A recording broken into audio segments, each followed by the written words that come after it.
Hello guys, welcome to my channel. আমি শাহনাজ আবারও চলে আসলাম নতুন একটা ভিডিও নিয়ে। চলো এখনকার আজকে সকালে ওয়েদারটা দেখে নাও, অনেক সুন্দর। চলো এখন সকালে আমি থালা বাসন মাজতে বসে পড়েছি, থালা বাসন মেজে নিই, তারপর তাড়াতাড়ি আসছি। চলো এখন তাড়াতাড়ি কাজ করতে।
এখন থালা বাসন মাজা কমপ্লিট। চলো এখন চা করে নিই। সকালে চা চাপিয়ে দিলাম।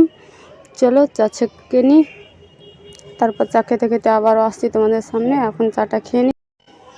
এখন রান্না চাপিয়ে দিয়েছি, এখন করবো বেগুন ভাজা। তার জন্য দিয়ে দিলাম অল্প লবণ, অল্প চিনি আর একটু সামান্য মরিচ গুঁড়ো। চলো ভালোভাবে মিক্স করে নিই।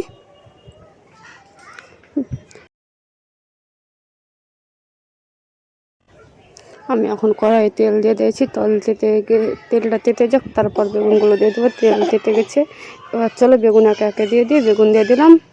চলো সবগুলো বেগুন দিয়ে দিই, তারপরে তারপরে ভালোভাবে ভেজে নিই।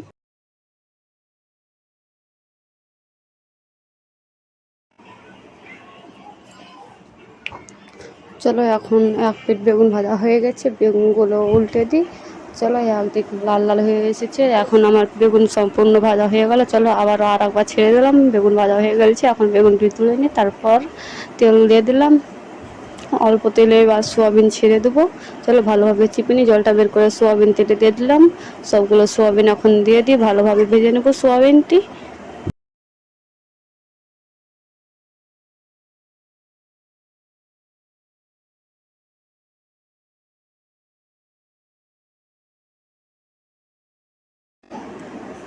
সোয়াবিন এক পিঠ লাল লাল হয়ে এসেছে, এবার দিয়ে দিলাম অল্প লবণ আর অল্প হলুদ গুঁড়ো। চলো এবার ভালোভাবে নেড়ে ছিঁড়ে নিই, তারপরে ভালো করে হলুদ করে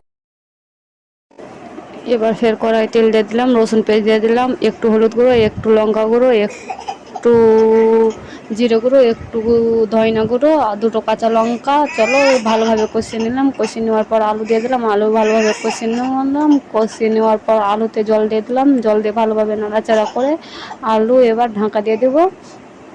আলু ঢাকা দেওয়ার পর সোয়াবিন দিয়ে দিলাম আলুর সাথে। চলো এবার ভালোভাবে নেড়ে চেড়ে আলু সোয়াবিন ভালোভাবে নেড়ে চেড়ে এখন ঢাকা দিয়ে দিই। আবারও কড়াই তেল দিয়ে দিলাম, কড়াই তেল দেওয়ার পর ডিম দিয়ে দিলাম, ভালোভাবে ডিমটি ভেজে নিই লাল করে। এখানে দেখতে পাচ্ছি পেঁয়াজ কুচি, টমেটো কুচি। চলো তেলে ডিম ভালোভাবে ভেজে নিয়ে পেঁয়াজ কুচি আর টমেটো কুচি তেলে দিয়ে দিলাম, ভালোভাবে কষে নিলাম। কষে নেওয়ার পর জল দিয়ে দিলাম, জল দেওয়ার পর ডিম দিয়ে দিলাম। এখানে ভাত হচ্ছে দেখতেই পাচ্ছ। এখানে আছে ডিম কারি, বেগুন ভাজা, আলু সোয়াবিন। আজকের তরকারি অনেক সুন্দর হয়েছে, দুর্দান্ত। চলো ভালো, এখন ওখানে ভাত আছে, ভাত খেতে বসে পড়লাম। এখন বৈকালে বৃষ্টি বৃষ্টি ভাব, এই যে অল্প অল্প বৃষ্টি হচ্ছে, তার জন্য জামা কাপড় তুলে নিয়ে চলে আসলাম। এখন এই যে অল্প অল্প হয়ে বৃষ্টি পড়ছে, অতটা এখন ভিডিওতে বোঝা যাচ্ছে না। দেখো বুঝতেই পারছো, অল্প অল্প করে পড়ছে জল। আমার ভিডিও কেমন হয়েছে অবশ্যই কমেন্টে বলবে। আবারও নিত্য নতুন ভিডিও পাওয়ার জন্য কী ধরনের ভিডিও তোমাদের চাই সেটাও কমেন্টে বলবে। আজকে একটা নতুন মোবাইল নিলাম ভিডিও করার জন্য, অবশ্যই ভালো করে আমার ভিডিও দেখবে। আবারও নতুন মোবাইলে ভালো ভালো ভিডিও আসবে, প্লিজ সবাই আমার কাছে থেকো, লাইক করবে, কমেন্ট করবে, সাবস্ক্রাইব করবে।